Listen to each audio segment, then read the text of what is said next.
Oh my goodness. So I'm 30 days out from a year since I've recommitted my life to the Lord. Whoa, how fast did that go?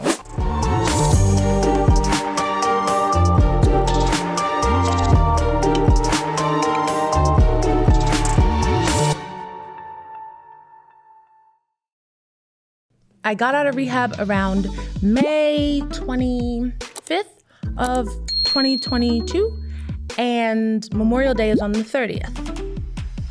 And I spent Memorial Day alone. Why? Because Memorial Day is a drinking holiday, and I did not want to leave the house. I was like, no, there's too much temptation out there. I can't do it. So I stayed home. And around that time, I just kept hearing the Kendrick Lamar verse from the song, Sing About Me, I'm Dying of Thirst. And I just kept hearing, jump in that water and pray that it works. I was like, why do I feel like this? And I was like, no, I've been baptized before. Like, Jesus got me, I'm good. And sometimes it's like, you need to start over. You started over in the physical realm. You need to start over in the spiritual realm and just see what happens. You have nothing to lose. At this point, I had nothing. It's Memorial Day, a holiday where I would go out to the liquor store and get what I needed and go out with my friends all night long and turn up, bar hop, everything. And I'm in the house alone with my cats. I don't even think we were watching TV. I think we were kind of just sitting around talking, and I was doing all the talking. So, so it's like, okay, well, you really have nothing to lose. So I inquired on where to get baptized, because at the time, the church that I had gotten baptized in when I was younger, I hadn't returned as an adult, and it had been so long. And then, everyone in a town goes to this church. I didn't want any of that. I wanted to really explore my religion on my own I don't need cousins and things coming to me and talking to me. I didn't need any of that. I wanted to go and find out for myself. So I did some Google work to see if anybody was baptizing, and none of the dates were coming up. There was this one church I had heard about. It's called Liquid Church, and they do baptisms like on certain dates throughout the year. So I signed up for notifications because I had been there once before. It's a church with multiple locations in New Jersey, and it's for the whole state. So they all do baptisms on the same day. So I was like, let me just sign up for notifications. I signed up to the email, and I let time go by. So let's say June, July, August, September, all this went by, and I'm just trying to stay sober. Like, yeah, God is with me and we good. And I did say, God, give me the grace to accept the things I cannot change, the courage to change the things I can, and the wisdom to know the difference. I did start saying that in the mirror because I know that they push that in rehab. And that's all I had. I didn't want to open my Bible. And that, even after I got baptized, that took a long time to do. I didn't want to do it. Praying was like, I'm standing in front of the mirror, I'm talking to God, and then I'm going to tell myself how great I am. And that's all I got. And he took that. And I just went on with my days. And then November came, and I got the email saying that they were doing baptisms on November 20th, and if I wanted to sign up. And you didn't have to go to the church to sign up. It wasn't anything like that. So I signed up. They emailed me immediately, and they said I had to come in for a meeting. I came in, and I just wanted to make sure that I was baptized the right way. I wouldn't open my Bible to find out exactly what that was at the time, but I wanted to make sure. I did a little research, and it said it had to be in the name of the Father, the Son, and the Holy Spirit. I said, okay. So I went in, we did the seminar, and they pulled up the exact verse that said exactly that, and that's how they're going to do it. When I put in the request to sign up for the baptism, it said, why do you want to be baptized? And I put in what I had to put in, and then it said, do you have any special requests? And I said, I need to be baptized in the name of the Father, the Son, and the Holy Spirit, and if you could just hold me down a little too long. And I knew when they called me to come in after that, I was like, oh my God, they probably think I'm a demon. Like, I wanted to be held under for just a little too long, because all I kept hearing in my head was jump in that water and pray that it works. And I was like, oh man. So then we went in for the seminar, and they explained that they would do it that way. They had a whole slideshow, everything. And we had to just share why we wanted to do it with the group that we were in. And I picked a later sermon, and there was 3 other people in the room. And they shared their testimonies, And then I shared mine. And as soon as I went to speak, I was crying. Before the words could come out, I was already destroyed. I was like, oh man. So then before we left, they gave us the assignment to write our testimonies out so that they could read them when they put us in the water. And I was like, I don't want to do no assignments. I just want them to put me in the water. I'm praying that it works. Like, that's it. They're just going to dunk me and that's it. Just hold me down and leave me alone. This is where my heart was. I was seeking, but my heart was still damaged, like Danity Kane said. So after that, I waited until 2 days before, and I attempted to do it when I first got the assignment, and I couldn't do it. I was like, why do they want to know this? This is none of their business. I'm not writing this down. Like, just know I want to get baptized, and my name is Dominé. And then 2 days before it was time to get in the water, it came over me, and it was like, hey, just write down what I'm about to tell you. And I started writing down my story. So now I'm sitting there in tears, crying over this story, sent it in an email, and this is what they read before I professed my allegiance to Jesus Christ. And yeah, they read it out loud in front of the congregation. Today, 11/20/22, is a very special day. Not only is it my grandmother's birthday, but today I recommitted my life to Jesus. Here is the testimony I wrote that was read at my baptism. Dominé Spinelli. In true Dominé form, I had to break it down phonetically so they didn't say my name wrong, because you baptized in Dominé Spinelli. I don't know who Domine is. So, Dominé Spinelli. I've known Jesus since I was a child. I was first baptized at 10 years old. At the time, I wasn't privy to what being a follower of Jesus encompassed fully. I knew he died for me, but I never considered that I'd have to live for him. I continued into my teen years, living as I saw fit, believing the turn down for what mentality, not realizing that it was one of the world.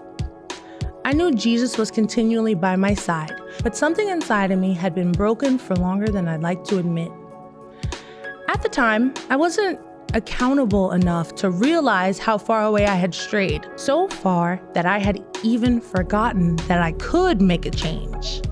I would often pray to be set free of my addiction and decisions that caused me pain, but I could never bring myself to release those things and walk away. Rather than confronting my struggle, I tried to hide like Jonah did. I tried to run away from who I was assigned to be by masquerading as who I should be to the world. 18 years of being left to my own devices left me empty, with a hole no man, no smoke, no drink, no amount of anger could fill. I could find no vice to make the pain end. Then I began to spiral. I isolated myself from my friends and family. I often blamed others for my predicament, all whilst believing I was in full control. For so many years, all I wanted was a way out. I knew 2022 was going to be different.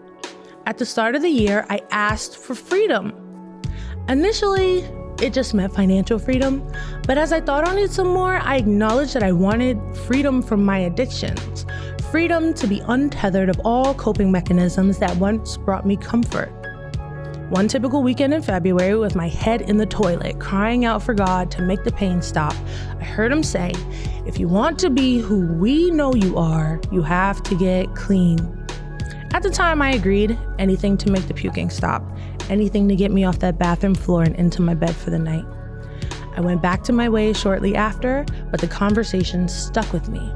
A few days later, still indulging, probably drunk at the time, I decided to do a little more research on rehabilitation centers.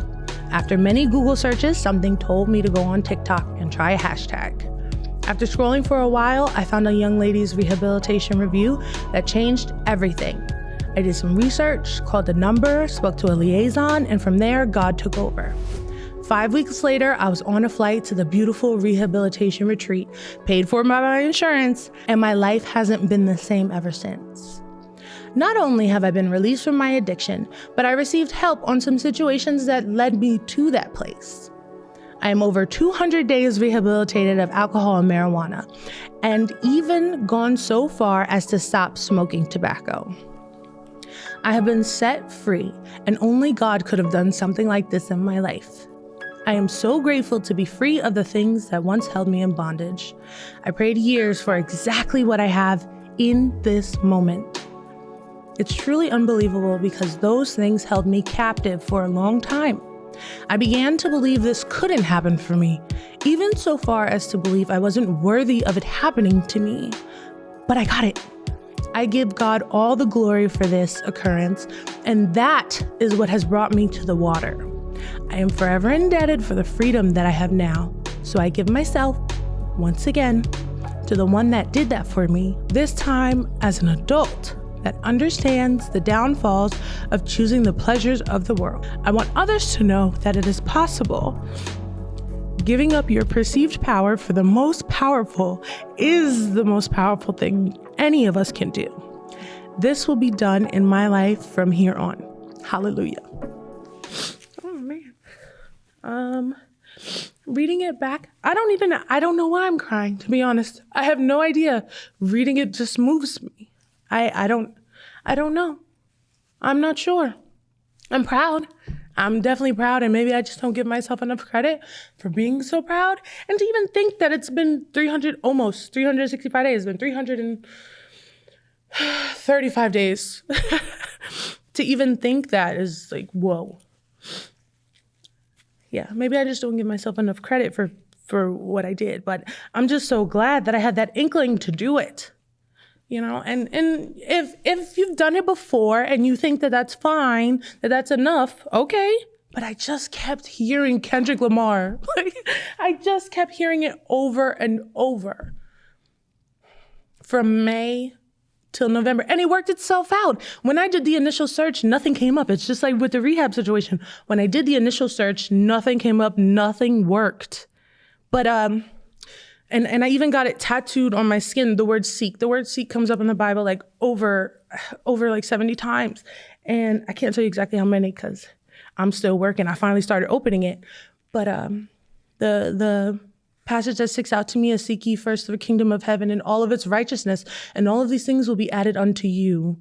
Once you put in that Google search the first time, once you start asking the questions, once you just open your mind a little bit, everything else will meet you in the middle. He wants you just as bad. Better yet, he wants you more than you want him. He's chasing after you. He's with you right now. He's closer than your breath. And the whole time, you have free will. You can live your life. Please live your life. But what does it cost? Where does it end? I was living my best life, like Lil Duval said, doing it. And then now in hindsight, it wasn't even my best life. My best life is in this exact moment right now. It was something to do. I was doing stuff that we're supposed to do because we're in the world and we're young. You're only gonna be young once. You only live once. Yeah. Unless you believe in the kingdom, then you're gonna live more than once and you better get it right this time, buddy. So I distinctly remember after getting off the floor, after God telling me, if you want to be who we know you are, that was the part that stood out to me. Because a lot of times you think no one can see who you are inside. No one can see your vision. And that's true, but he does. And he said, if you want to be who we know you are, we the only ones that know, really, is me and him. And honestly, I short credit myself a lot to this day. I'm not even half as big in my mind as he knows that he put me here to be. I was put here to be this. Before he formed me in the womb, he knew me. You too. And when he said that, okay, so afterwards, when I got off the floor, and I woke up, I think I probably went to work the next day. I don't remember that. I just know that moving forward, every time I went to work and was living my regular life at the grocery store, at the liquor store, doing my job, I just couldn't shake the feeling that what I was doing was not fulfilling me anymore. Not only was I hungover and sick and like gaining weight and just disgusted with my life, my love life was falling apart. My family familial relationships were toxic on my own behalf. I was making them toxic because I had a whole bunch of things that I wanted to confront that I just kept pushing back, and I just kept them on my back with me like a backpack. I kept them. These things keep me safe. All these things you guys did to me. That time you stole my zebra cakes, I remember. And you just wouldn't let it go. So then, like I said, I had put in the Google search to find a rehab, and all the places look crazy. All the places in New Jersey look crazy. Y'all really need to do something about that. Or they were on the beach for thousands of dollars. They weren't even taking insurance. I was like, well, and then when I got on TikTok, because I typed in the hashtag and I found that girl's story, I remember God saying distinctly, I remember him saying, Dom, all celebrities go to rehab. You just doing it first instead of after. And I was like, show you right. So then I got on the phone with the liaison and she helped me to get the process started. I also kept hearing the song Breaking the Habit. I think it's by Linkin Park, but don't judge me. I think it's Linkin Park, but the song Breaking the Habit kept playing on the radio. I drove for work, so it would come on every day. I'm breaking the habit tonight. I'm breaking the habit tonight. I'm like, man, whatever. Smoking a mile, man, whatever. I'm going to the liquor store right after this. It didn't matter, but I couldn't shake that I was getting these clear messages and they wouldn't stop. They were continual. So sometimes people say you should be careful what you pray for.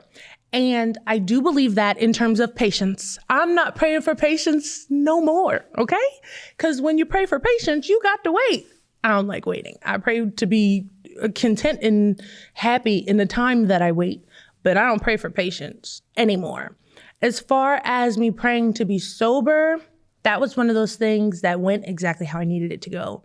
So I don't regret praying for it at all. I regret waiting so long to move. I should have Googled it years before that. It had been on my heart for years. I saw myself not smoking anymore, not drinking anymore. I saw it in my mind years before that at the club, in my mind, clearly. One day I'm not going to smoke anymore. I'm going to get free of this addiction. I'm never going to smell like smoke again. I'm going to smell like the perfume I pay for. Because, perfume is expensive, y'all. And these days, to actually be free of it and to actually smell my own perfume. I walk too fast. I smell myself and I'm like, yes, I know I don't smell like a Black and Mild. I know I don't have liquor on my breath. You going to smell this Dentine Ice. So the song I picked for this segment is Sober by Pink. It came out in, I think, 2008. So I was in the 8th grade. Don't start doing math on my age. I was in the 8th grade. And I always knew all the words. I like music, so I really pay attention to the words. You're not just about to feed me gibberish. I'm going to hear what you're saying because I want to sing it back. And the other day I was in the car and it came on. And I'm like, yeah, I do like this song. And I am sober now, so it hit different. Just knowing the title hit different. It's like, okay, I'm going to let it play. And it played. And by the end, I'm singing the words, hearing the words, driving, and my jaw was dropped. Because I was like, whoa, this whole time, I've been singing this since the 8th grade. You're telling me I was singing about being in pain from an addiction since the 8th grade and the feeling of overcoming the addiction? Another song that does that to me is Rehab by Rihanna, but that's another day. That's a song for another day. Okay, I'd like to read the lyrics. Okay. And in hindsight, now since I've been doing the therapy and such, it made even more sense because she acknowledges that her addiction is coming from pain. So these are the words. I don't want to be the girl that laughs the loudest or the girl who never wants to be alone. And that was me before in addiction. If you watched last season, I said it. I have to put on a show. I have codependency. I didn't want to be by myself. I don't want to be that call at 4:00 in the morning because I'm the only one you know in the world that won't be home. I said that last season too. Having that little sneaky link that you call mad late because you know he up too, just as drunk as you are. The sun is blinding. I stayed up again. Oh, I'm finding that that's not the way I want my story to end. Chorus says, I'm safe up high. Nothing can touch me, but why do I feel this party's over? No pain inside. You're my protection, but how do I feel so good sober? I'm safe up high. It's talking about consumption, being high, that feeling that we all seek, that sometimes you don't know how to stop after you get up there a little bit, and that leads to getting sick. Verse 2, I don't want to be that girl that has to fill the silence. The quiet scares me because it screams the truth.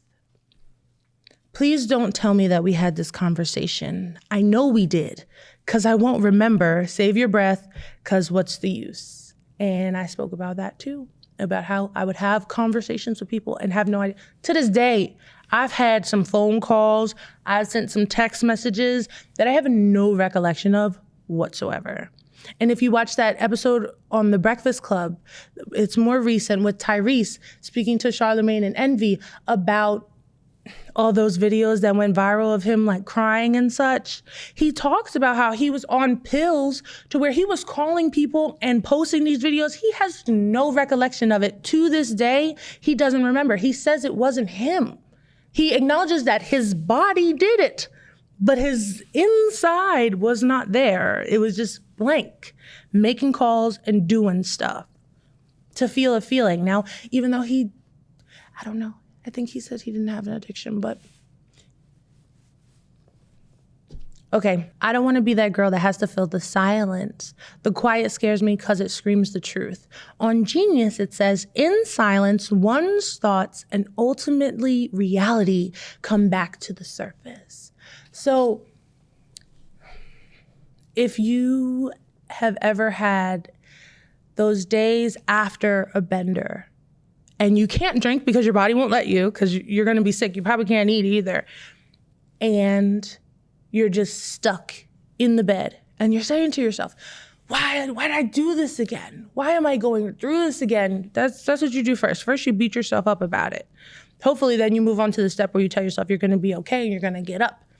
But then throughout that whole day, because you're bedridden, most likely, you think about all the things, all the battles that you fight in silence, that you have fought in silence, that you never bring up, and you just beat yourself about it. But you never correlate one to the other, unless it happened immediately before the consumption. And even then, you don't say, oh, I use drinking to cope. You say, oh, well, I deserve this because I had a hard day, right? Right. Everything that had been avoided through partying and drugs comes crashing back. And she's in a great deal of fear. It says the quiet scares me because it screams the truth. So it's not just you recollecting all the things that happened to you, but just like the fear that takes back over you. Oh my gosh, am I a monster? Am I not forgiven? Is it gonna be like this forever? What did I do? Did I ruin my relationship? What happened last night? And then the chorus says, oh, the night is calling, and it whispers to me softly, come and play. I am falling, and if I let myself go, I'm the only one to blame. How many times do you know you're supposed to stay home? And soon as you know people gonna be at the club around, you start feeling it at like 8:30, which you probably brush it off. But by 9 o'clock, 9:40, you like, nah, I gotta get out this house. What you mean? It's Friday night. I gotta go out. Or that one friend calls you and now you out in the streets doing stuff you don't have no business doing, spending money you know you don't have no business spending, driving your car that you know you're a little too inebriated to drive, and possibly sleeping with that guy that you said that you cut off last week, right? When you were sober. Yeah, that part. Then the chorus goes again. And then it says, coming down, coming down, coming down, spinning round, spinning round, spinning round, looking for myself sober. Coming down, coming down, coming down, spinning round, spinning round, spinning round, looking for myself sober. The coming down is like the mental breakdown part. The part where you're like, why do I keep doing this? What is happening? I don't want to do this anymore, but I can't stop. That's the coming down, and you're crashing. And it might even happen to you during the week when you're not drinking. If you only drink on the weekends, like Friday through Sunday, around like Tuesday or Wednesday, you start to crave or fatigue. You start to feel anxiety because you're like, oh no, I'm not gonna drink Monday through Thursday. You start to get all these feelings, and that feels like coming down. And if it gets too bad or something goes wrong in your life, you're probably back at the liquor store on a Wednesday or a Thursday. Because, Thirsty Thursdays, right? When it's good, then it's good. It's so good till it goes bad. Till you're trying to find the you that you once had. I heard myself cry, never again, broken down in agony, just trying to find a friend. And that part hurt. That part hurt. Because that's the vulnerable part. That's the part that you're avoiding this whole way through, is that really you just want someone to talk to about it. And it doesn't have to include drinks when you talk to them about it. You want to let it go. You want to get it off your heart. And every time you consume, you're really just making it worse on yourself. Especially when you're running away from the problem. Oh my goodness, you just make it so much worse on yourself because you drink more. You drink harder alcohol. You're going out more. You're having more sexual escapades and stuff because you're trying to run away from what's hurting you. So sex is gonna make me feel good. Drinking more alcohol is gonna make me feel good. Smoking more is gonna make me feel good. Being with these people I have no business being with in this place that I no longer fit into anyway. Having conversations that are not growing me, and even if they are, I'm not gonna remember them tomorrow. They're all just making it worse. It's just making it worse because you can't run away from yourself. Do you ever get so drunk to where you're in the bathroom and you're looking at yourself in the mirror and the whole time you're like, what are you doing? You know you're not supposed to be here. You know you're not supposed to be doing all this. Girl, bye. I'm not even using Eugene no more. He's using me. Yeah. You ever get into those conversations with yourself in the bathroom where you're like, man, what am I doing? Or when your little guy friend that you hit up, he doesn't hit you back, or you see him at the bar with someone else and now you're really mad. So you were upset when you went to the bar. You went to the bar because it's gonna make you feel better. Then you get there, you get that text message, or you see him doing something because y'all not committed anyway. And you see him doing something, then you feel worse. Now you're consuming more. Now you're just doing more. You have to be more. You're trying to prove yourself. So now other guys have to buy you drinks. Now you're flirting and mixing, and you might go home with them. Yeah, it happens to everyone. It happens to a lot of us. And we try to tell ourselves, oh no, it's because we're living our best lives. But like, is that what your best life looks like to you? Does it feel like that when you wake up in the morning? Does it feel like your best life when you leave his house in your club clothes at 5:30 in the morning? And you see the people at the bus stop going to work and you walking past them? Yeah, I've been there. You ever leave a house at 5 o'clock in the morning after a bender and like you can't even put your shoes on because like your feet swell up? Yeah, I've been there. So I'm just saying. This episode is dedicated to my Uncle Dennis, and he is genuinely missed. Uncle Dennis was the youngest of 13, and he lived in every state, Milwaukee, Arizona, Florida, Atlanta. He lived everywhere, but he always made time for his family. He was at the important events, and he was so willing to give the shirt off his back. And I remember being a kid and him coming around and just giving us love. And spending the time. Sometimes that's all it takes. I remember he took us for one weekend, and that's how we got the Goofy movie. He bought us the Goofy movie, my favorite movie to this day. He bought us the Goofy movie, and we just stayed and watched it, had some snacks, and had a good time. I think then he took us to like the Smithsonian Museum or something, and bought us little silly things in the gift store, whatever we wanted. And it wasn't about the things, it was about the time. Especially as little girls who, at the time, we didn't have a stepdad, so it was just us and our mom. And he spent the time. Having a man around and spending the time is very important. And he didn't want anything from us. He literally just let us be kids. And he was silly too. He did a mean Count Dracula impression from Sesame Street, you know, one cookie, ha ha ha. Yeah, he used to kill that. We love that. He used to make peanut butter jelly sandwiches and stuff. So I dedicate this episode to him, and I just thank him for spending the time. He didn't have to. He didn't have any kids. And he would spend the time with us. And he just made sure that we knew that we were loved. So I dedicate this episode to you. And I know you're watching it. You're probably close. And thanks. If you're struggling with addiction, you're not alone. That's first. You're not alone. And understand that it's not just the consumption of whatever your DOC is, drug of choice. It's not just about the consumption. It's about why you're doing it. Now, understand that sometimes your last time could really be your last time. So be easy with yourself. But I'm not telling you to walk away cold turkey. What I'm telling you to do is seek. Try to find some help. Type it in your Google search. Get it as part of your algorithm, and the rest will be done for you. Open your heart and just take the first step. You don't even have to put your foot down. You just got to move in that direction, and it'll meet you in the middle. I'm curious, what's been your sober soul food? Faith? Therapy? A mix of the two? Share your divine or therapeutic moments using hashtag sober soul food. Let's get spiritual or not. Please be sure to like, comment, share, subscribe, and give us 5 stars on Apple Podcasts. And turn on your notification bells so you can know when the next episode drops. Until next time, I'll see ya.